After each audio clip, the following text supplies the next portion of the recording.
I'd like to invite everyone to stand for the pledge to the flag. Pledge allegiance to the flag of the United States of America and to the republic for which it stands, one nation, under God, indivisible, with liberty and justice for all. Okay, welcome everybody to the longest day of the year, first day of summer. Coldest day of summer. I think it is the coldest day at this point. I'm a little chilly myself today. First off, I'd like to wish a belated birthday to Louis George. We'll get that on the record.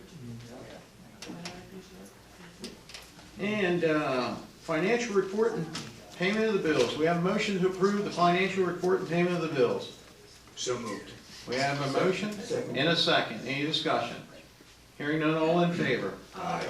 I missed the minutes. I know you did, that's what. I was keep you on your toes today. We have a motion to approve the minutes. So moved. Second. And a second. Any discussion on the minutes?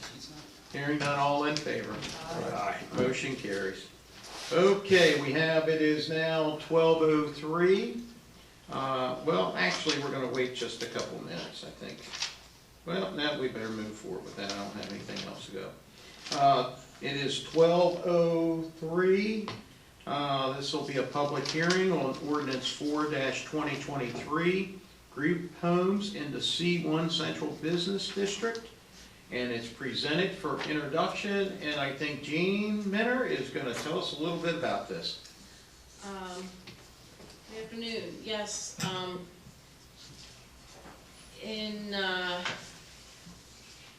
administering the zoning ordinance, the zoning administrator and I had a discussion about an area in which group homes of not more than 8 people was not permitted. And the C1 zone, Quinn has the map up. The C1 zone, which is circled in, it's a little pink areas, circled in black. Those are areas that are just outside of the TC zone, which is the bright pink area, or adjacent to residential zones. And we had a question where someone was interested in putting in a small group home, and it's allowed in all the residential zones, and it's allowed in the town, it's permitted in the town center zone, and in a small PUD, and in the RO zone, residential office, but it's not permitted in the C1 zone, which is adjacent to all those uses. And the question was, why is this different? Why would they not be permitted in an area where it's obviously residential and it would otherwise be allowed? So the solution was to include C1 as a zone in which small group homes of not more than 8 people would be permitted.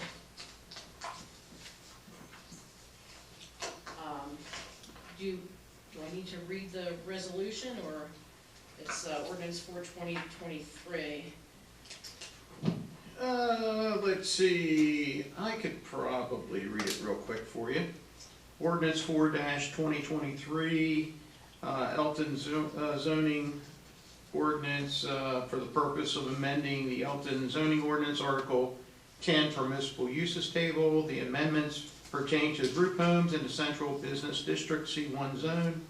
Whereas 11-E, Constitution of the United States of Maryland, Constitution of the State of Maryland, Local Government Article, Annotated Code of Maryland, Land Use Article, Annotated Code of Maryland, and the Charter and the Code of the Town of Elkton provide the authority under which the mayor and commissioners may adopt, repeal, or amend ordinances of the Town of Elkton. And whereas the mayor and commissioners adopted the Elkton zoning ordinance on November 26, 2013, amended from time to time thereafter, and whereas the Elkton Planning Commission has recommended the hereinafter stated amendment to the Elkton zoning ordinance pertaining to the group homes in the Central Business District C1 zone following the public hearing held on June 12, 2023.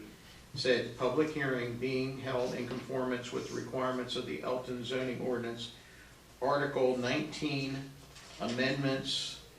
Now therefore, the mayor and commissioners of the town of Elkton hereby ordain that Article 10, permissible uses table 1.410 group homes, 1.411, not more than 8 people shall be amended to allow group homes in the Central Business District C1 zone.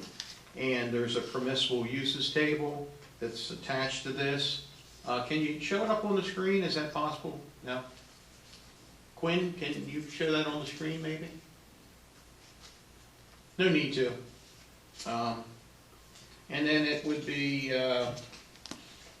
I think that's all we have to offer on that. I guess the one question that I had, since it is a public hearing, a lot of the group homes that, and I know there's different styles of group homes, but the one challenge that I think that faces us at times is, I'll use an example with me on Hermitage Drive.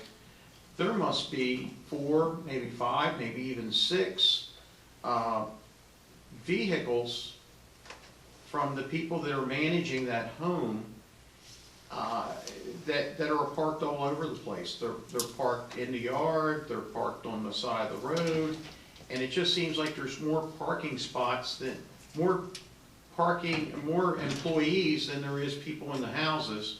And then my other comment, I know on Parktown Drive, I know of 2 in particular, that there's so many cars for those 2 houses there off of Parktown Drive that they even block the United States Postal Service from delivering mail to the residents that live there. So I don't know if there would be anything that we could add to this language that would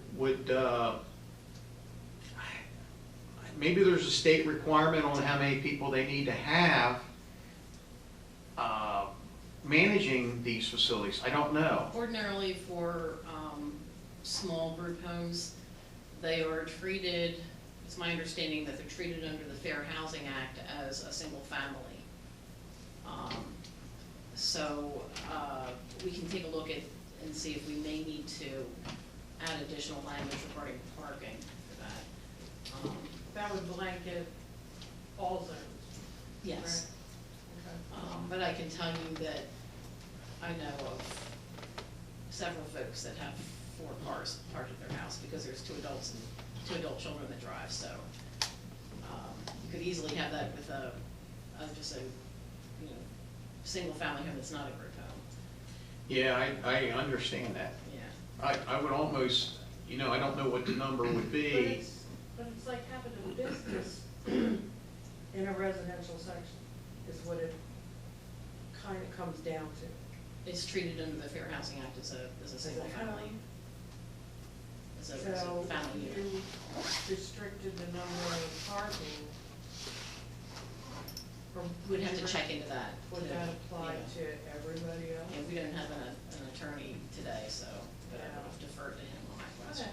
I think he's got a great point. I mean, I think if it comes down to where we would regulate how many vehicles any one individual could own at their house, I think that would be very difficult too. Right. I know some folks that have garages that have tons of cars in them. So I guess you'd have to be very careful with the wording with this. But I think it's a good question that it would be nice to have answered before we adopt. Maybe we can amend between now and then if there was something we could come up with, but I don't know if there really is. I mean, I know it's treated like a residential, but these residential units have employees, which the general public doesn't have employees. So I don't know if that would be some kind of. Is there a requirement on, I think you're going down the right road here. Is there a requirement if someone had an in-home business? With an in-home occupation, they're not permitted to change the exterior of the structure, and I don't have the ordinance in front of me. I have Yeah. to check to see if there was a parking stipulation in there regarding parking. I think, because I could see on that part of Main Street, I could see, well, listen, there's a couple places there like Dr. Shoes, she probably had. She had parking. She had But a. that's, She had a lot of parking down there. If we had something that we were allowed to do, and it imposed on other certain group owners, we could also grant a special exception for them not to have to comply with it, right? Again, that's a legal question. Okay. If you're requiring something different for this particular use than you would for a single family home, that may trigger something. It may. I would defer to our attorney for that. One of the things the board realizes is townhome project, usually more cars than there are spaces eligible for them. A lot of times it have 2 spaces, but there might be 8, 6 people living there in that family. They got cars parked all over the place. So, I mean, that happens frequently. For townhouse projects, we do require overflow parking. That's the answer. Okay, anyone else from the board have any questions or comments? This is a public hearing. Does anyone out in the audience have any questions or comments about this ordinance introduction? Does anyone on the Zoom meeting have any questions or comments?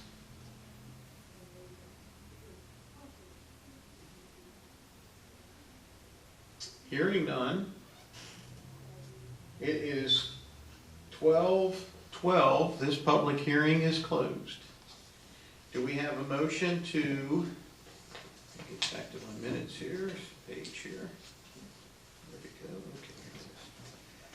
We have a motion to accept ordinance 4-2023, presented for introduction.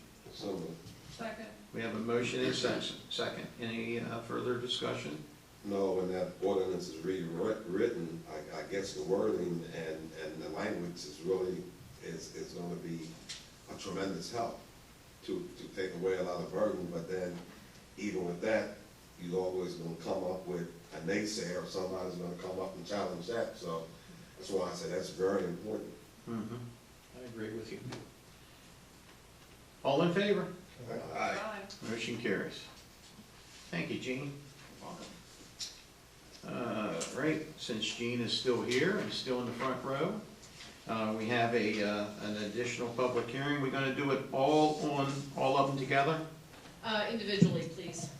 Okay, it is now 12:14, and we're gonna have a public hearing on Resolution R6-2023, Strategic Demolition Fund application in the amount of $300,000 for the lead paint abatement project in the Elkton Armory. So Gene, tell us a little bit about this. We recently had a cost estimate provided to us for the cost to remediate the lead paint in the drill hall at the armory, the restrooms, and I believe the entryway was included in that too.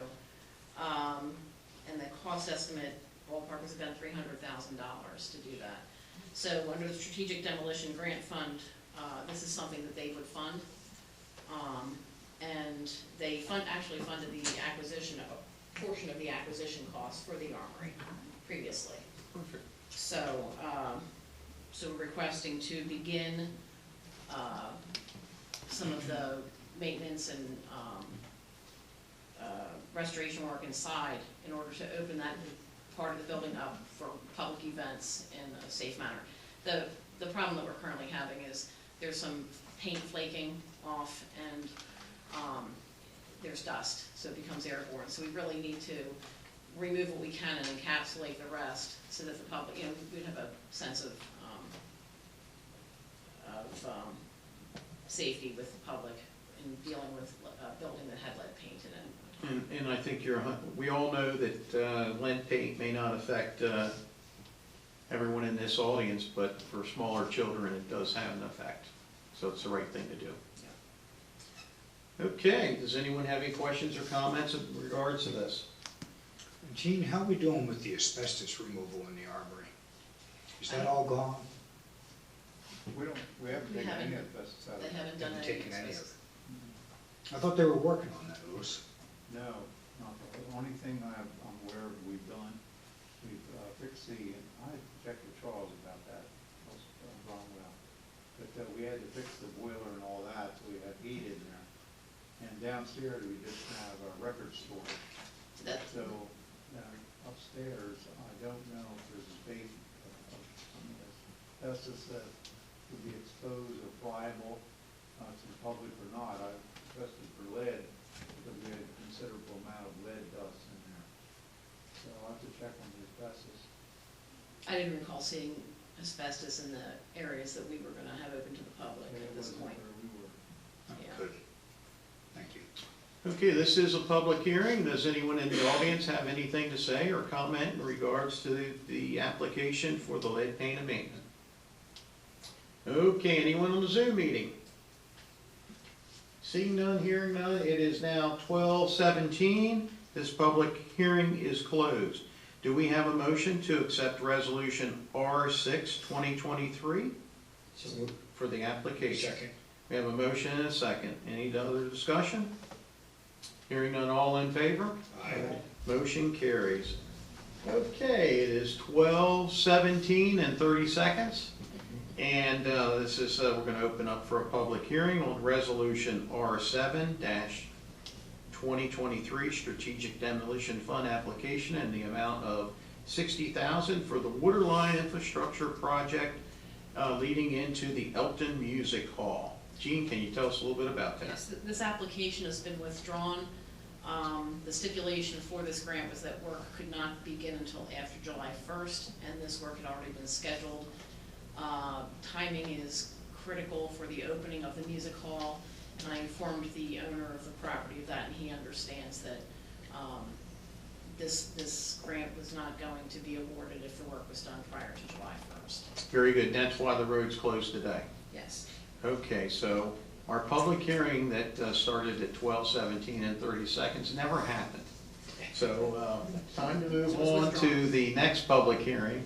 It's going to start at 12:18 in regards to Resolution R8-2023 Strategic Demolition Fund application in the amount of $500,000 for the acquisition and stabilization of the Holly Hall property.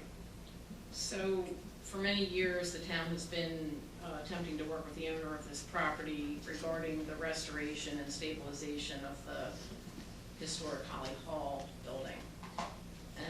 As a matter of fact, the owner in, I believe it was 2014,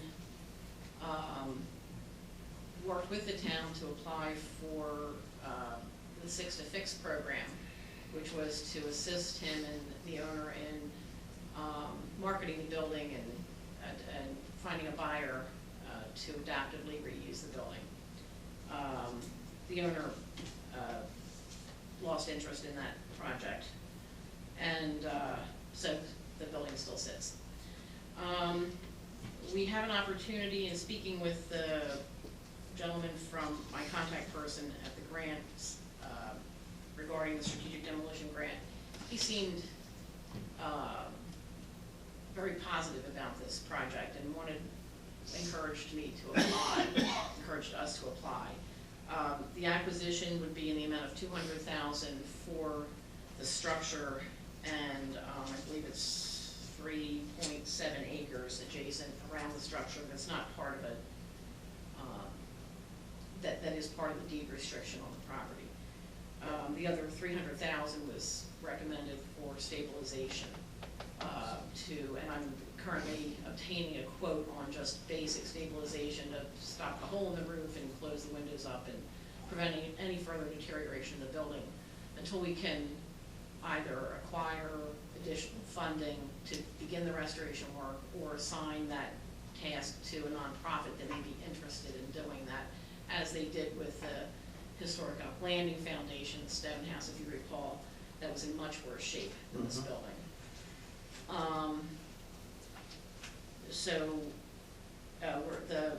It's my understanding that our attorney is working with a sale agreement with the owner, and he has worked with a nonprofit to lift the deed restrictions against subdivision, so that the Holly Hall building and the 3.7 acres associated with that deed restriction can be separated from the small strip mall in the back of the property. It's about 2 point something acres, 2.4 4 acres or something in the back where the little strip mall is behind that, so they could be separated. It's actually probably works for the best for the strip mall also, because that property could then either be sold or whatever without having to, the burden of dealing with the Holly Hall building in addition to that. And as I said, the Holly Hall building and the grounds around it are protected by deed restriction. That application is $200,000 for acquisition, $300,000 for stabilization. We received a letter, it was hand-delivered yesterday, and I'm in the process for these grants, with all these grants, in obtaining letters of support through a variety of delegates, senators, that sort of thing. But this was hand-delivered from a citizen, and if you want, I could read it out loud. Yeah, I think so. It was hand-delivered to whom it may concern. I truly wish that I could be here at this meeting. This is from Rhonda Workman. I truly wish I could be here at this meeting and tell you how much I love this house, but instead this letter will have to suffice. As I was learning the history of this home, I ran across an article in the Dieselwig about the Six to Fix program. I placed a call and was told that it would have to be handled by the county. The house was located and that this home is on the list of historical homes in Maryland. It is on the National Register. This building is on the National Register. I submitted pictures and my plea and took them to the municipal building in Elkton and was told there would be an upcoming board meeting. I never did hear anything back. Then I heard that there was a small fire or something recently, and I noticed one of the upstairs windows were open and my heart sank. We have to preserve this piece of history and share it with the community. She has the potential to be the grand dame she once was, and I know this sounds corny, but every time I go by this house it speaks to me. Sounds like a volunteer to me. And we need to do all that we can to bring her back to life. I have toiled over ideas of how we could use this home and to benefit our community, and even thought we could make it a small museum and display period items that could be taken from the Historical Society. I do not wish to see it used as office space, but I support anything that allows us to restore her. If there is anything I can do, like fundraising or even volunteering to help in some way with the restoration, you can count me in. Please, let's try and save a piece of Cecil County history. And again, it was from Rhonda Workman. Well, please keep her on your volunteer list. Sure will. I would say that, Jean, first and foremost, thank you. I know it's been a long road for us. Jean and I went to the 6 for 6 event 6 to Fix. in 2014, and we really thought that we were going to get this building taken care of by the Cordish group. And 9 years later, here we are, and we're so darn close. And just for everyone to be aware, this has not been an easy task. There's a lot of moving parts, and there's probably not a day that doesn't go by that someone says to me, what are you doing about that building? What are you doing? Well, in 2014, as we all sat here, I thought we were kind of like, yeah, we've got this thing. We're going to make it happen. But it's been now 9 years later, and until there's ink on that agreement, I'm not sure if we'll get to that finish line, but I'm pretty darn optimistic this time. Yeah, we thought the Cordish group was a home run, but Yeah. it wasn't. So, fingers crossed. So this is a public hearing. Does anyone else from the board have any other comments? Anyone out in the audience? What are you looking at me for? I'm just saying. Yeah. Anyone on the Zoom meeting? Hearing none, it is 12:25. This public meeting is closed. Do we have a motion to accept Resolution 8-2023 for the demolition, strategic demolition fund application, and that's a tricky word. We're not demolition. Right. In the amount of $500,000 for the acquisition and stabilization of the Holly Hall property. So moved, but what did you just say about the demolition terminology? The word demolition seems like you're going to tear it down, but That's what it's there. I don't know what else it would be. What would it? Oh, that's just the name of The name of the grant program. the name is of the grant Strategic program. Demolition Okay. Smart Okay. Growth Impact Fund Grant, and then they shortened it to Strategic Demolition Fund. In the same line, it says stabilization. Yeah, Yes. Yeah. but it is a kind of a tricky grant. But it's for, that grant is very flexible for land acquisition, stabilization, Okay. demolition, engineering, that sort of That's the thing. word that's covering them all. Yeah. I'll second the motion. All right, any other discussion? Hearing none, all in favor? Aye. Motion carries. All right, great. Gene, you got the annual report now. The annual report is just a report that's due every year to the Maryland Department of Planning, letting them know what we did in the past year. Since we've issued less than 50 building permits, we provide the short form, which just describes the number of new residential permits issued, which was 13 last year, and then any zoning amendments and annexations that occurred last year. And you've got that report before you. Thank you so much. Do we have a, do you need us to accept the? You need to accept it, yes. Okay, do we have a motion to accept the annual planning report from 2022? So move. Second. Have a motion and a second. Any discussion? Hearing none, all in favor? Aye. Motion carries. All right. Thank you for all your hard work. Thank you, Jean. Right over. All right, next up, Lou, we have the collective bargaining agreement. I think Andy and the representative from the Elkton.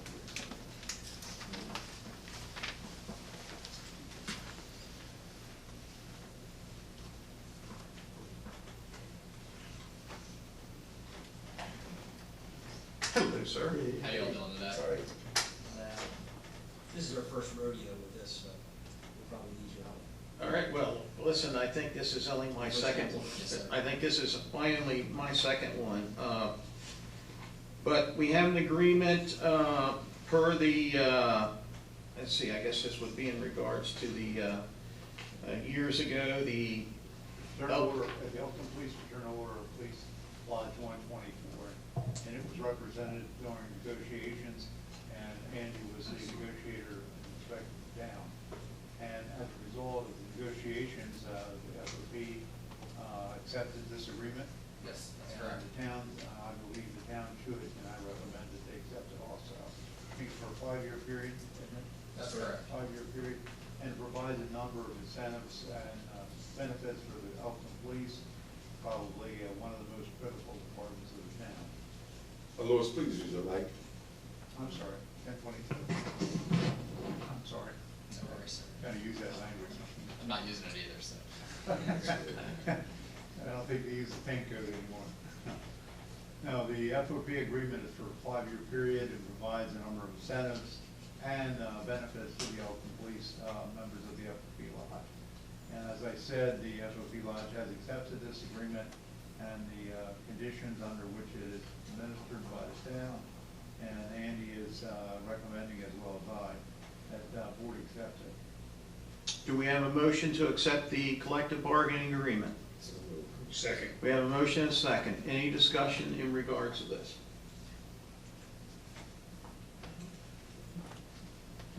Hearing none, all in favor? Aye. Motion carries. I think we just have have a to sign copy it that together, can sir. be signed. We gotta sign it here officially? I don't know. Yeah, I have Yes. I have a copy. Yes. I have the secret copy up Okay, here. I'm sorry. Actually, I do have the copies here. Maybe you should have three I before think you. it's symbolic. It comes effective July 1, but normally I don't like to sign until the town administrator signs, but he's not even on here to sign. I don't think I'm on there. I used the You're not. template from the previous mayor. That's the template. That form is the same form from the last CBA agreement, so I apologize. It says they don't need me. You got your ink pen, sir? Yes, sir. Where's the big photo op of this? Hang on. Can't have something symbolic as this without a photograph. I think I'd be chained up here. This ink pen may be worth something.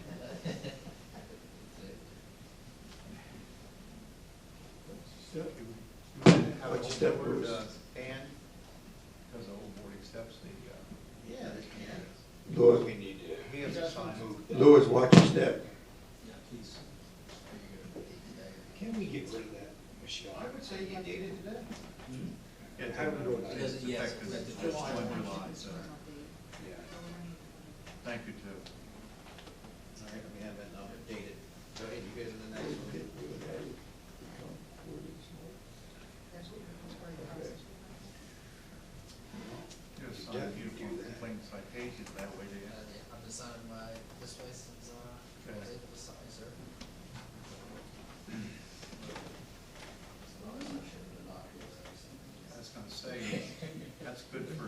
kind of medicine you can Thank you. get. All right. You wanna come up with any Yeah. for the group? Joe gonna come down, Yeah, we'll get right here. pretty important event. Here, we'll just do the shake and then everyone's behind us. But still, we're come down. All right, they're coming down. Coming Yeah, down. they want to come. Yeah. I'm sorry, Andy.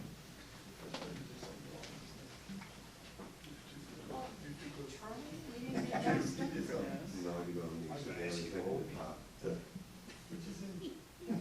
It's like a delicious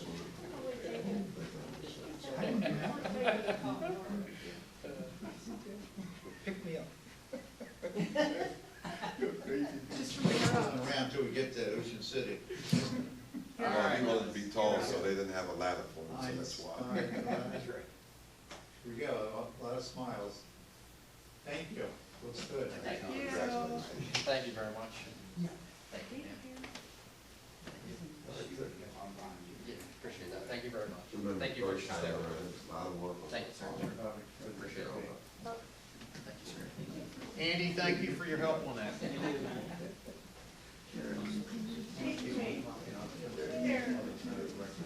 sir.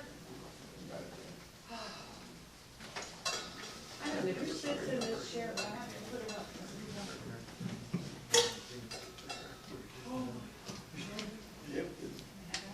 Double check it, didn't change I think I'll put it. Okay, next, the neighborhood youth panel, Ms. Dawn. I think you've already been approved in our budget. That's excellent. I still want to come in and say hi and tell you what's going on.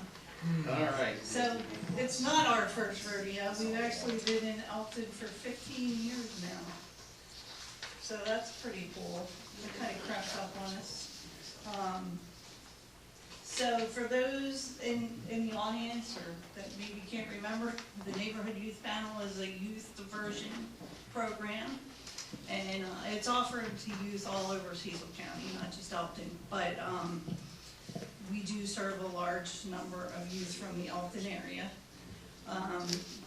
Through the end of May, we've served almost 700 youth and their families in Elkton.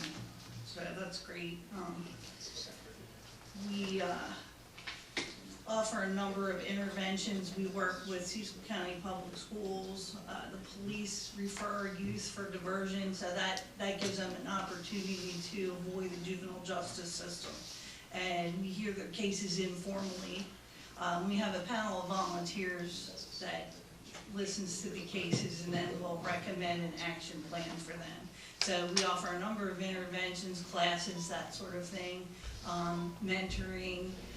We do a lot of community service projects. We do vape and tobacco intervention with the schools because that's no longer a criminal offense for juveniles, but it is a school-based offense. We offer community conferencing, which is a form of mediation, so that brings everybody together where, you know, there might be a victim, youth, and families, to get them to talk it out, find out, you know, what the root of the problem is, and hopefully resolve it. And it's been a very successful component that we've added in the past few years. It's been a challenge the last few years, a number of things that have taken place, not just the pandemic, although that has been a big one, of course. But we've had some juvenile law changes. A year ago, we had a change in juvenile reform, wherein youth under 13 can't be charged with really anything. It has to be a very violent offense. So that has changed the dynamics of our program to a certain extent. Actually, we're still receiving referrals for youth that are under 13, but it just looks a little different. We have to have the buy-in of the family in order to, you know, work with them. So that's a given anyway. The youth that work with Youth Panel and their families know going into it that they're being given an opportunity. So they're doing this instead of going through juvenile services and having a record. And this is a way for them to be held accountable, have some consequences for their action, hopefully have some things that can help change their behavior. Because hopefully we can remember when we were younger, and even some of us now, we don't always think before we act. So we understand that, we try to, give the kids a second chance, basically. It's been quite successful, over the time that I've been doing it since 2000. It's pretty consistently been about 10% of the kids reoffend, which compared to about 40 to 45% of youth in the juvenile justice system. And this past few years have been really very good. Only 6% in Elkton have reoffended. So that means 94 have not. 94% have not. And like I said, that's really pretty consistent. So we work hand in hand with the Elkton Police Department. Chief Rogers is on our board of directors. Neighborhood Youth Panel is a nonprofit. The county administrates the program and the monies that come in. We receive grants and donations from a number of different areas, including the town of Elkton, which we appreciate. And so we have a panel of volunteers that sits and hears the cases. Officer Devine is a regular participant in our hearings. We have a number, we're always here at the town hall. Kathleen and Michelle can tell you that we're either usually here or upstairs for hearings, for the conferences that I mentioned. We have a lot of classes and interventions that we do, and we receive referrals for intervention from other youth agencies too, but a lot of folks are not able to provide really anything for the kids to do to help them. So we do that as well. It's evolved a lot since I started doing it back in 2000, where it was strictly a diversion program, and we operated directly under the Department of Juvenile Services, and we didn't offer anything. We heard the cases, and then there were some resources available at that point that we could do. But we've kind of had to develop our own. We've gotten a lot of training in a lot of different areas. We're certified in Botvin Life Skills, which is for middle and high school age youth. We do a number of classes for the youth that we work with. We do a financial literacy program. We do a program on sexual choices. We talk about time management, a lot of different things, not just what they got in trouble for, but we do have some classes for that as well. We have a shoplifting abatement class, a drug and alcohol class. We do anger management. A lot of things like that. We added a ATV safety class. Over the pandemic, there seemed to be a lot of kids riding around on dirt bikes and ATVs in places they shouldn't be, and we got a number of referrals for that. So we added that to our repertoire. How'd that go? It's going well. We haven't actually had to do that particular class for a little while, but, it's something that we added internet safety kind of recently, which is much needed. They don't always think that what they're putting on there, realizing it stays online or in cyberspace. So we address things as they come up. So we're just trying to help the kids, basically, whatever we need to do. And we have a pretty small budget, a pretty small staff. We do community service throughout the county, a couple of things here in Elkton. We did the fishing rodeo this spring. We try to do the fall fest. It all depends on how many kids we have at any given time. We have a section of road over by the YMCA that we take care of, clean up. Number of different things, but we're always on the lookout for some other projects. If anybody has any ideas or thoughts, we'd certainly welcome that. So with all that you explained, the intervention, the referrals, development on, do you all share time and visit other jurisdictions to see what they're doing? We do. You're doing well, obviously, and sometimes even when you're doing well, you just want to see how good you are doing, or what are you doing that you should be doing, or vice versa. So you visit other places and see what they're doing? Yes, so, the shoplifting abatement class that I was talking about, there was another juvenile diversion program in Baltimore County that was doing something. So rather than kind of reinvent the wheel, this was years ago, we've been doing this for a number of years. We went down there to see what they were doing, and we tweak it a little bit, you know, we add and, you know, take away some things. Dynamics of Cecil County are a little different than they are in Correct. Baltimore County. I don't believe at this point in time that there are other neighborhood youth panels in the state of Maryland. There have been in the past, there are a number of teen court programs, which is similar but not the same. I don't know if you're familiar, but the kids themselves actually hear the cases and act like, you know, a panel of judge and jury. I feel like our program's better because we have adult role models that work with and police officers that work with the kids. And I think that's pretty valuable because they're learning that law enforcement is not the enemy. Hopefully they're learning that. And, you know, a lot of times maybe their role models at home are not the best. So it gives them an opportunity to see, you know, what else is out there. Maybe other people live different ways and, you know, they might have a chance to work on a farm or something where maybe they wouldn't ordinarily get that opportunity. But yeah, we do, we've collaborated with other jurisdictions over the years, and typically, I'm sure this is true throughout the, you know, the United States, but police are partners in these endeavors. You know, our relationships with the police department has changed over the past few years.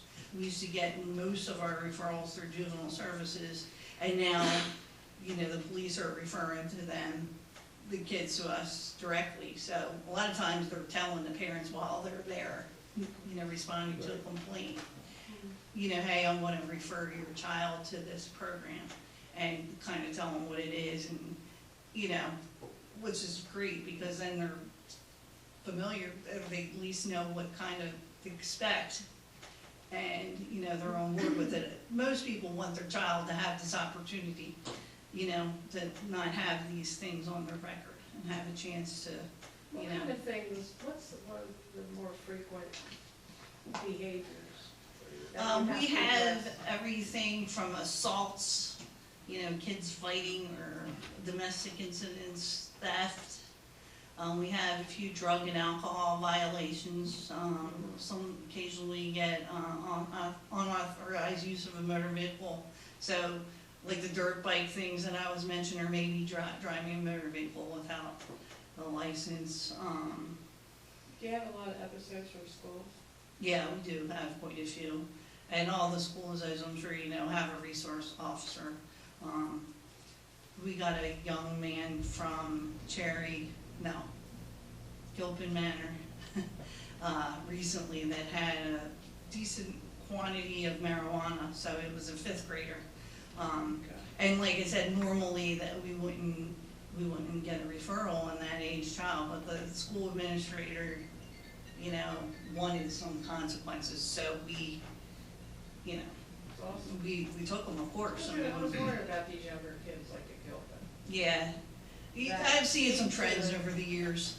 It Things. seems like the younger they go, the more disruptive they are, Mm-hmm. but you don't Yes, expect. it's not a good sign, but we do know that kids make, you know, mistakes, and sometimes, and we do work a lot with the High Roads, school, so Okay. some of those youth have some other things going on, and we'll go in there and meet with them there. It's a little easier for them rather Do you than ever, getting. do they ever have to make some sort of restitution or something to the victims? Yes, we'll handle monetary restitution, so that would be where they would pay for something that was stolen or damaged.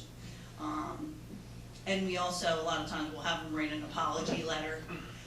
Whenever we get a case that involves a victim of any type, whether it's 2 kids fighting or maybe a neighborhood thing, I try to consider them for community conferencing, because it's a way to bring everybody together, and we do, involve the victims in our process. If they're not going to be there, I'll talk to them ahead of time and find out, you know, how they were affected and what they would like to see happen.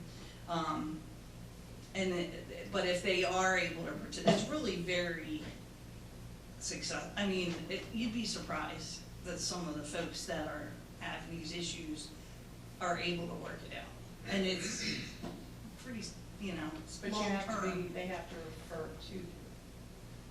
I had kids, 2 girls that were fighting last school year, the end of last school year, like Christmas time, we'll say. And they were fine for the whole rest of the school year. And then this school year, they had a problem with each other again at one point. How old are And- they? I'm sorry? How old are they? They were high school age, so they're like 11th and 12th grade.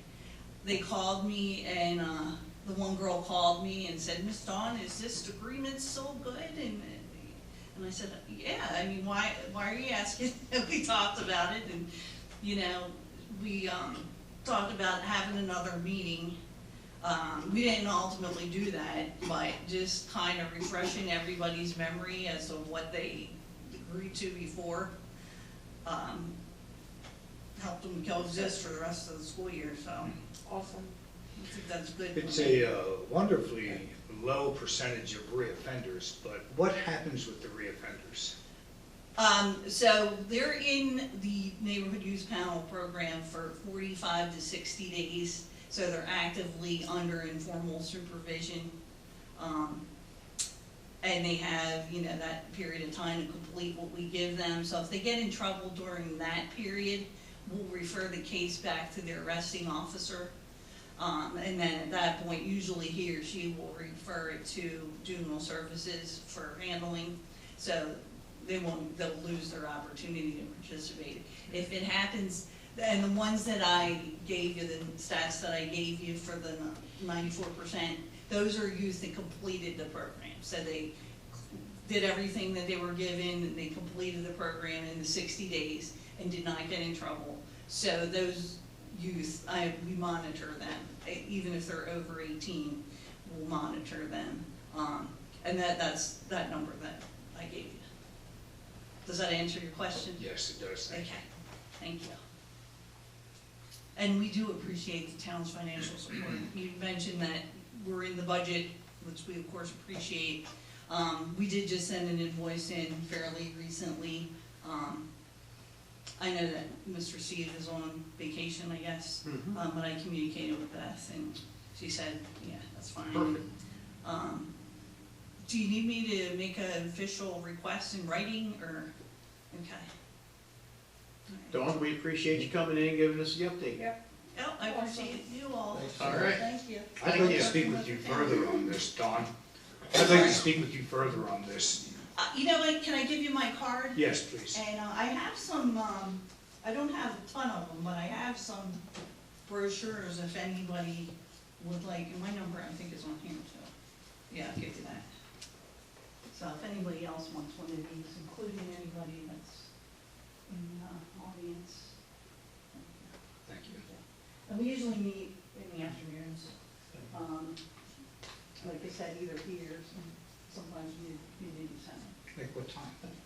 Usually 3, 4, 5 o'clock, somewhere in that neighborhood. I know you work in the evening. But anybody is welcome to come anytime if you do want to sit in, I watch, would like. see what happens. Yeah. So, I don't know if 3 o'clock is doable for you, but, Sometimes. okay. Well, go from there. Well, thank you. All right, thank you. Thank you. Very much. Thank you. Anybody else? Okay, next we got a presentation from Certified Seal, request for a contract renewal. I don't think there's much you have to say, but Fred, you're on. We, I guess we're up for our The graphs renewal. are on. We're up for our one-year renewal. They're still at 1 year. Yep. What we have now is we're accepting the terms as is, for the amount and the time. Is that right, Louis? Yeah, contract that I developed was based on the terms of last year. Mhm. And I see you've made a change, but that's not incorporated in the draft that I prepared. Okay, we have, the change that we made, we're leaving the sweeping time and the hourly rate alone.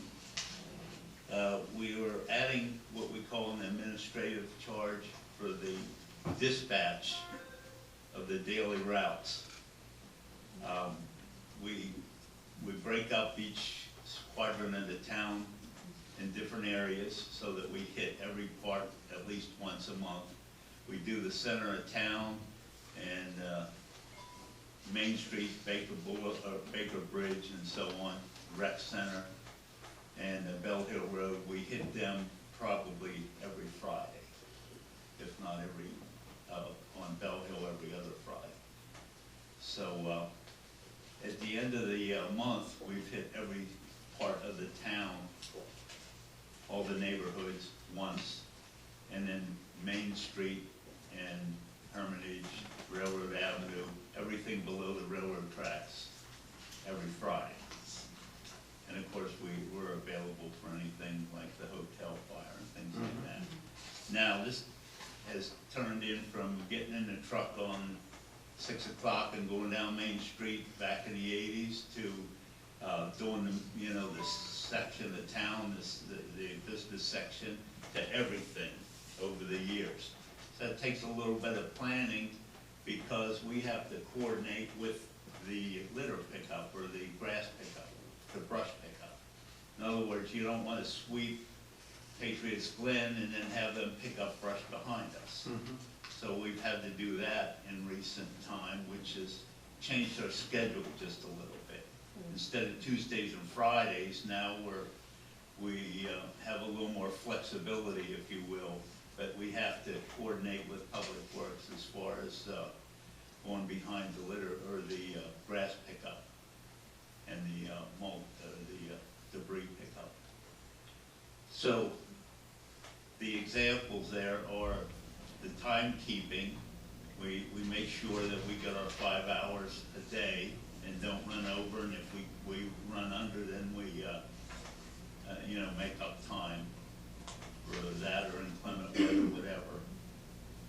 So all that paperwork is done in-house. It's not to detract from the 5-hour sweep. Fred, I don't think we've ever had any issue with certified seal. Well, Does Amanda Heron drive the truck, or? She's gonna learn.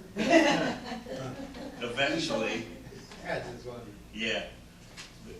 We do have to go, I mean, she schedules it, but every once in a while, we have to go out and identify the areas. Like, she'll write down 310 North Street, and I said, there's 310 North Street, that's what you write down every time, and then the farmer's market. We alternate those public lots.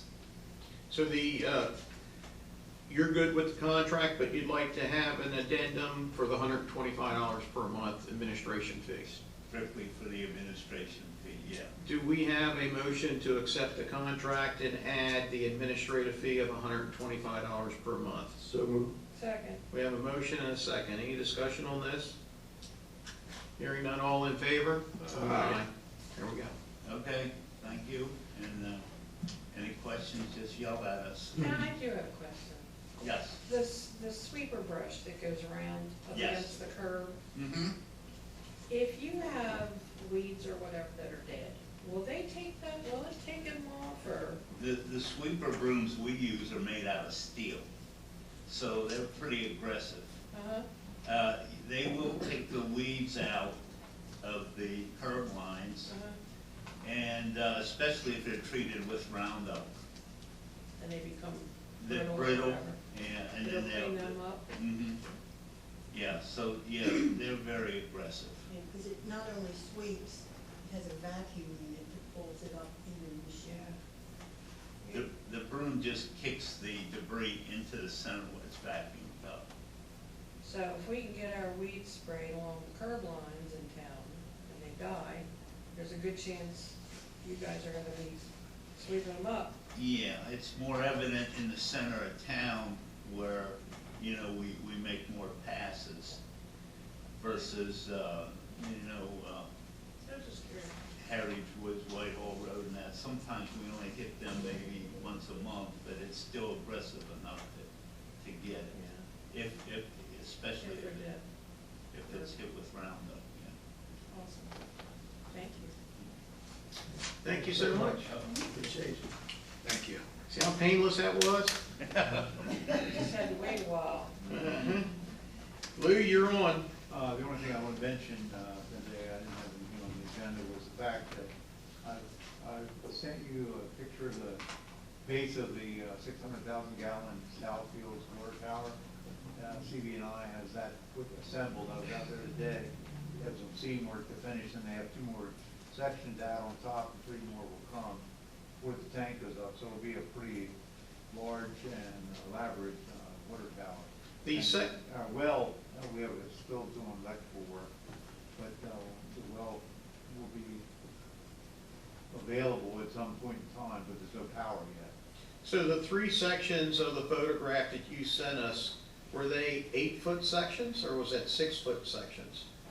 8 foot. I mean, what was the overall Oh my height? God, probably.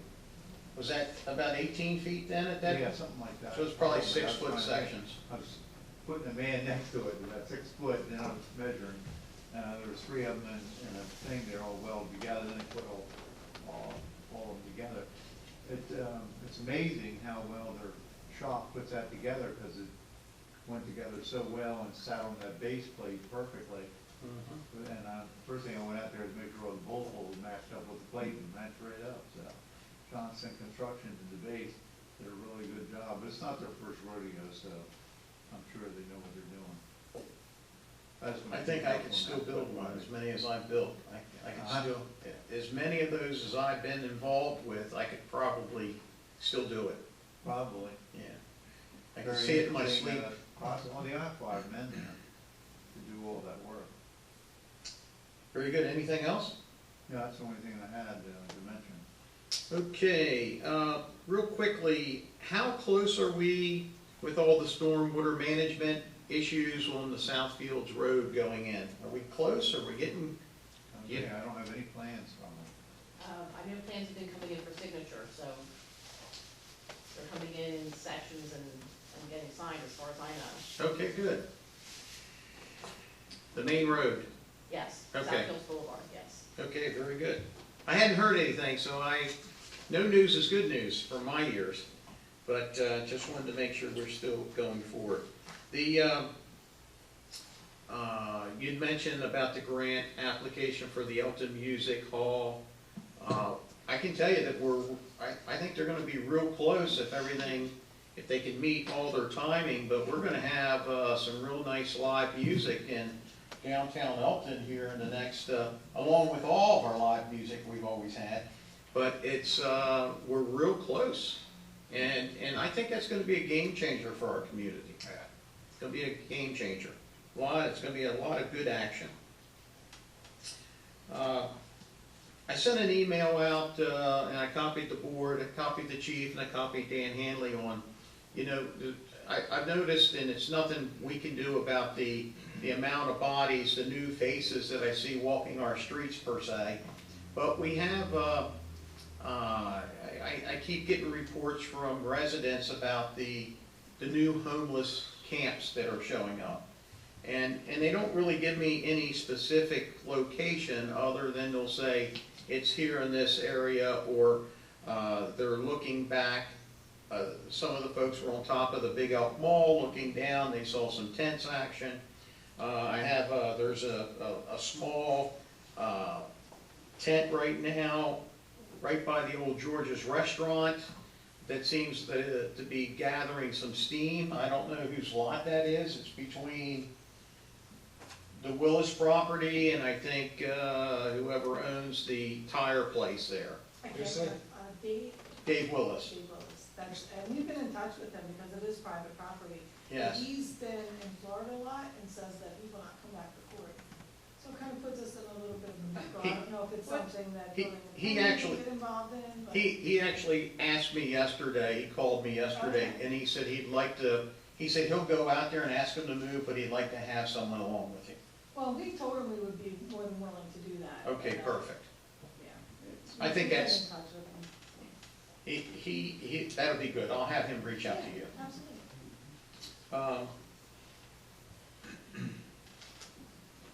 Nothing else with me, I'm gonna turn over the Juneteenth to you, since you did a fantastic job, Charles, hosting that and being the somewhat MC. I was. Yeah, you were. But I wanted to mention, we will have a closed meeting today in regards to acquisition of real estate. Okay, in regards for something we need to talk about. Charles, you're on. Yesterday, Monday, days Wednesday. Yeah, Monday, we held the fourth edition of the Juneteenth celebration.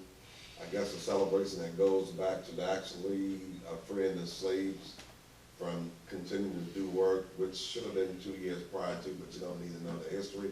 It turned out well. It was well planned, well attended, and even though Rice Church sponsored it, it's trying to become a community event rather than just one entity. And like I said, and Gene and I and Rob, Earl, they were there. It turned out very well. And significantly, I think it was the town of Elkton played a major role because first of all, you had a facility that encompassed everybody that was there. The building, Lois, came in very handy. Yeah. And maybe Earl and I need to go back and look how we can put an addition on there because of the town roads. That might become more use, but you probably be going from that seat, you and Rob. But anyhow, just joking. You're right, you're right there. It was well attended, and Alicia and Margie, you were there. It was appreciative as well as other people. I guess notes will be flying out.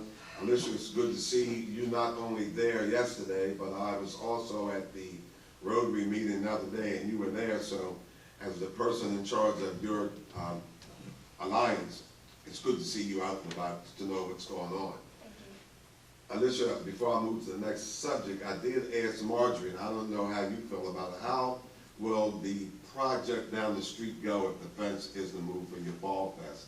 Because that's right around the corner. We are making changes to the planning of the vendors in case it's not removed.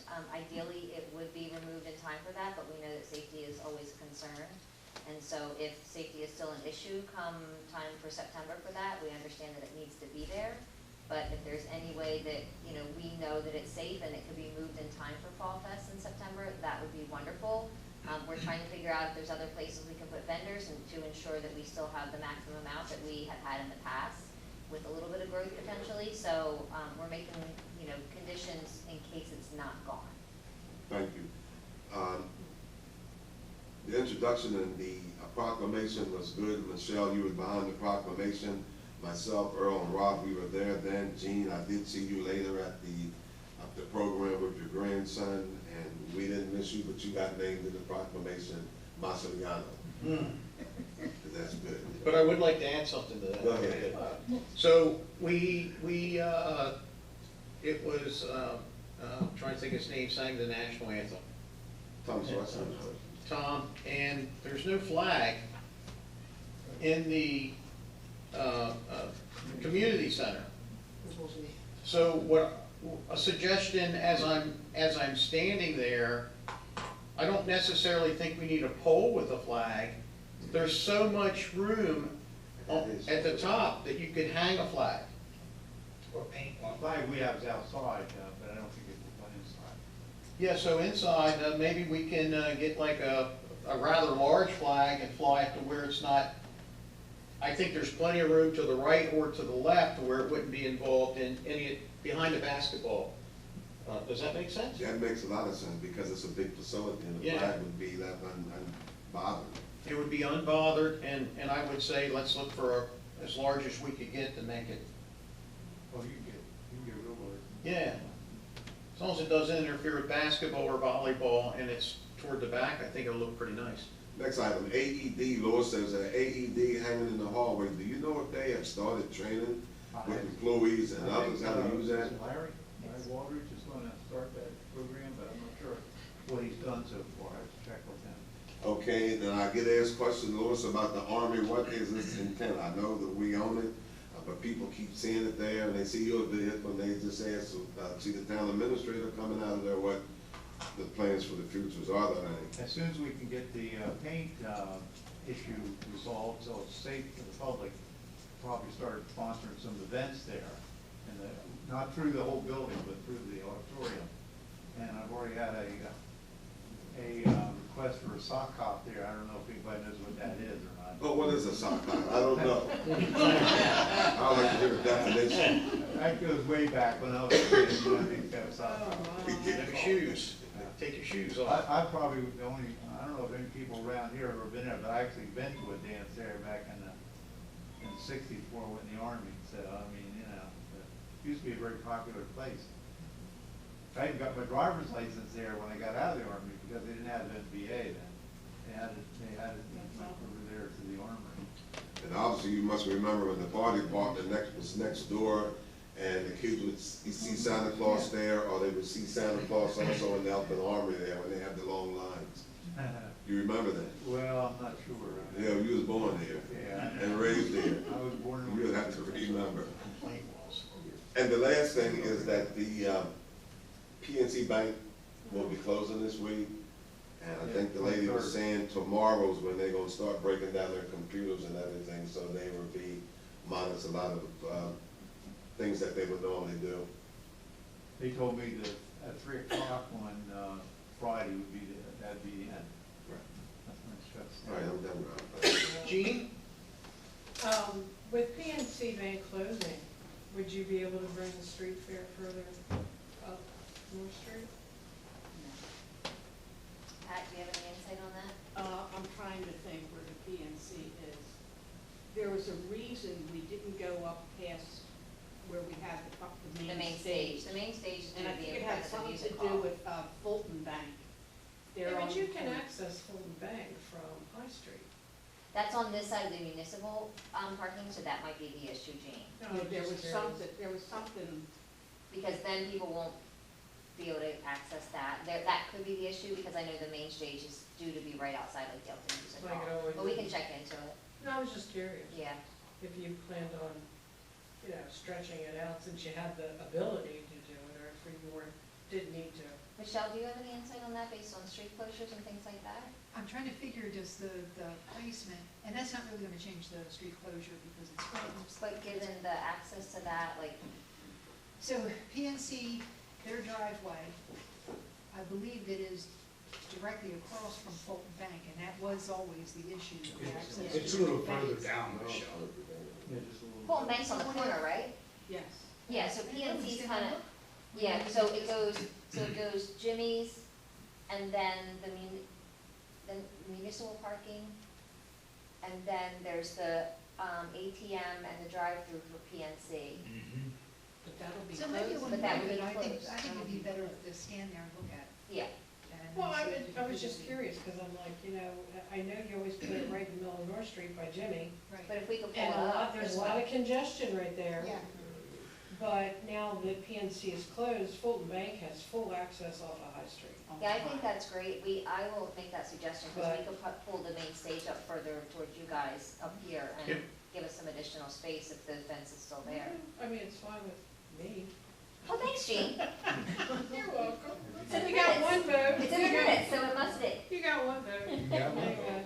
And The only thing I had was, in my travels, I noticed over at the hospital in the parking lot, right by the entrance, they have designated parking for handicap. But there's 3 handicap places where they've removed the sign. And, I found out from the chief that makes that non-enforceable. So I'm curious as why they removed the sign, and respectfully request that they put them back up. And specifically the locations.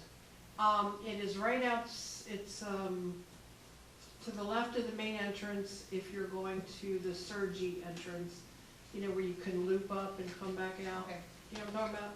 There's 3 spots there, because what I'm noticing, are people are parking there that do not have handicap permits. All right, got it. So somebody knows they can do it. And that parking, if the hospital took them down because they don't care to enforce it, I personally would like you to remind them that that was part of their permit to get that parking lot. And that they need to keep that parking, in my opinion, as handicapped. Thank you. That's it. Rob? I don't have much to report this week, but I am looking forward to the Maryland Municipal League Convention in Ocean City and the seminars and classes that we can take to enable us to be better public servants. I'm really looking forward to that. Perfect. Earl? I gotta start, first of all, saying thank you to Commissioner Gibbons and the Right AME Church for the Juneteenth program that was held Monday at the community center, which was a great event. I thought the committee and everyone put it together very, very well. And I just want to commend you guys for doing a great job. At the community center, the first day of camp was yesterday, and the community center started on June the 20th, which was the biggest for the year of their programs. 149 campers registered, and 129 actually showed up, attended camp. Camp will be running until August the 18th, but there will not be no camp on July the 3rd or July the 4th. Mary wanted me to make sure I get that to everyone. I think she sent you guys a picture too of your camp. Okay, thanks. And I have a couple things of interest. It came to, I guess I got a phone call about the bridge again, North Street Bridge, Bridge Street Bridge. When are we gonna beautify it, or when are we gonna try to get it painted? We don't have the authority to paint it. I know. And I've asked State Highway, and they haven't been Yeah. exactly cooperative. Okay. We can't paint their structures. Well, we've got to remember that we're the town of Elkton. We want to try to beautify the town as much as we can, whatever we have to do in order to stop somebody else from out of our town, make us look better. We've got to work on it together as a group. So maybe I have to bring this up at the next MML meeting or something. No, somebody's got to do something to help us out. Because we've been. I can send a letter to the SHA administrator. Yeah, I mean. And it'll go through channels, and I'll get back to you first thing next year.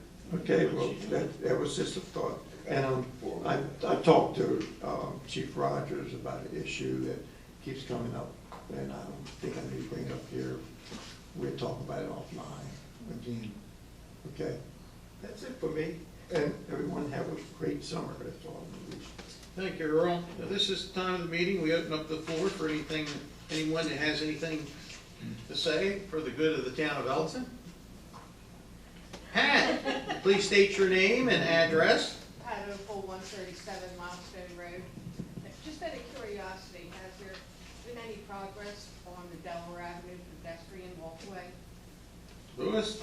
Absolutely. July 31st is a notice of proceed date. There you go. Cool. Thank you. Anyone else have anything to say for the good of the town? Anyone on the Zoom meeting have anything to say? I got just a message from Dan that Fox Tapping was actually hooking up the water for the dance hall down there today, so they were originally scheduled for tomorrow, but we're doing it today, so they should get them up and running, water-wise. It's pretty exciting. Okay, this meeting is, well, we're gonna have I need a motion to host a closed meeting. In attendance will be Louis, Michelle, and the board, and Jean Minner. Do we have a motion to close and to consider the acquisition of real property for the public purpose and matters directly related thereto? We have a motion by Charles Gibbons and a second by Rob Maspiano. All in favor? Aye. Motion carries. Thank you guys for coming. We will not reconvene.